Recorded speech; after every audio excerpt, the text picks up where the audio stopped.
Hi! కొంతమందికి కూరలో తినడమే నచ్చదు. అండ్ కొన్ని కూరలైతే అస్సలు తినరు వాళ్ళు. అలాంటప్పుడు ఇలా కూర పొడి చేసి ఆ కూరలో వేస్తే టేస్టీగా సూపర్‌గా ఉంటుంది.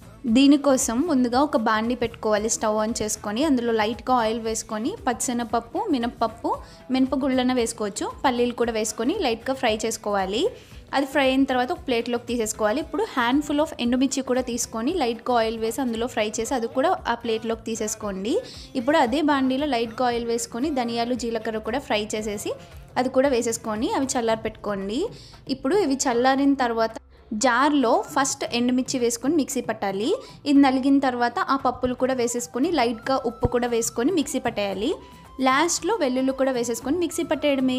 సాల్ట్ ఇందులోనే యాడ్ చేసుకోవచ్చు ఆర్ మనం కర్రీలో కూడా యాడ్ చేసుకోవచ్చు. టేస్ట్ చాలా బాగుంటుంది. అండ్ మీరు కనుక దీన్ని స్టోర్ చేసుకోవాలనుకుంటే వెల్లుల్లి అవాయిడ్ చేయండి.